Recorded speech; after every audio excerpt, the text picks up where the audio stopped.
ಎಲ್ಲ ಕೊಡೋಕು ಕೊಡೋ ವೀರ ದಿವಸ ಹತ್ರ ಶುಭಾಶಯ. Hope everybody is doing great. Now, for the most of you who did not understand what I said at the beginning of the video, well, I was wishing the people of Coorg on Kodava Veera Divas. This is celebrated on the 10th of November.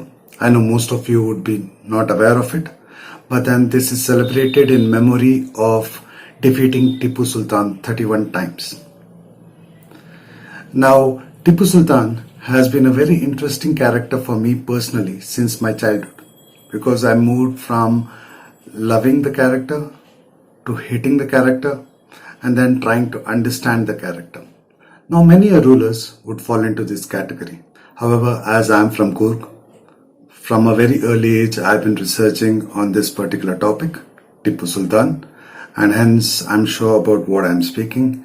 And I also have to inform you, this video is not about maligning a historical character.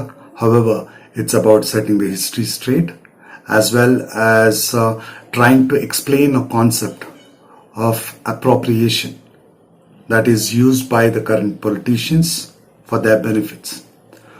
Now, what is appropriation? Appropriation is molding the history as per your convenience so that you can please a particular sect of people, religion of people, so that you can attain votes or any other gains through historical misrepresentation. Now, like most of you, I was also attracted to Tipu Sultan through a serial that used to come on Doordarshan called The Sword of Tipu Sultan. It was based on a book written by Bhagwan S. Gidwani.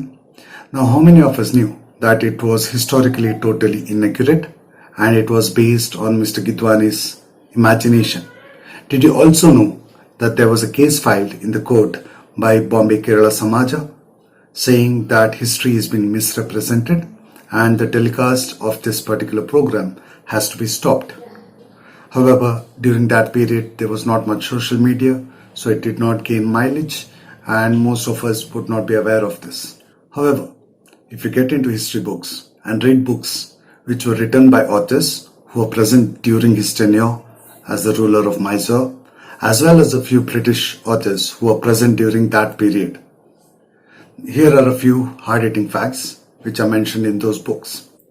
The Iyengars from the region of Melukote have not celebrated Deepavali since last 230 years. Well, what's the reason?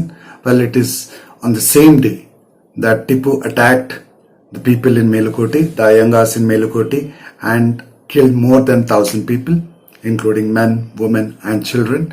Whoever were left were either converted to Islam or they were imprisoned. How many of us knew this? Not only that, Tipu also changed the official language of Mysore from Kannada to Parsi. Now, the words like Khata and Pani you would come to know when you go ahead and try to register a particular piece of land, which are used in our records even today, are not from Kannada, however from Parsi. You also change the calendar, and there was a lot of confusion created because of this. Well, there are so many Muslim families in Coorg who still retain their Kodava or Hindu family names because they were forcefully made to convert to Islam.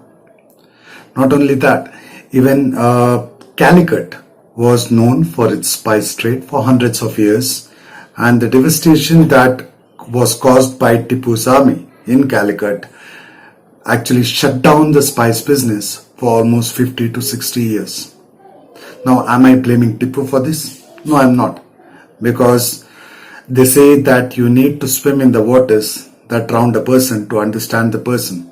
Well, that is definitely not possible now. However, as a ruler, Tipu did what he found fit to expand his kingdom, and for them, when I say them, any ruler in fact, not only Tipu but any ruler in fact, what would be important would be to increase or expand their kingdom. So all it meant was a piece of land. So it was not the country or patriotism, it was about expansion. And that would have been fit during that period. However, would it be right now? It's not. But that's not the issue I have. The issue I have is with a particular party trying to frame him as a freedom fighter and change the course of history as well as change the image of a person just for benefits of gaining votes. Now let me tell you, Tipu's death was on 4th May 1799. Okay, so whichever fights he's fought against the British was not against the British Empire but was against East India Company, because you have enough history to prove that the British Empire took over the East India Company only in 1878 or 1873. This was after the 1857 uprising against the East India Company that the British Empire had to interfere and take over the reins in India.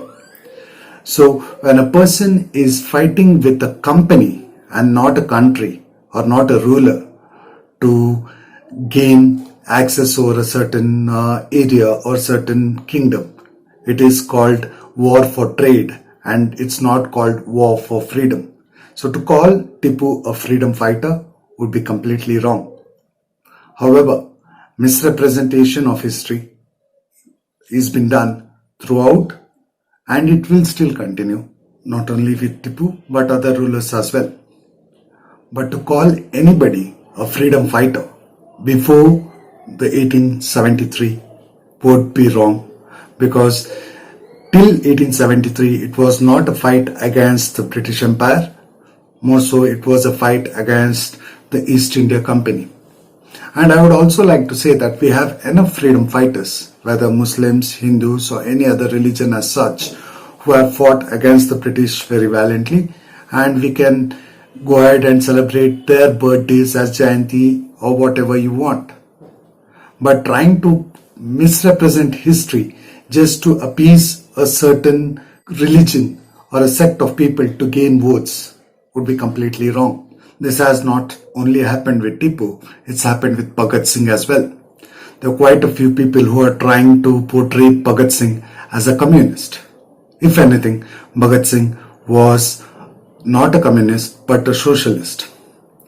Well, if I try and explain that to you, it would be a complete another video, so I would not get into the details of it.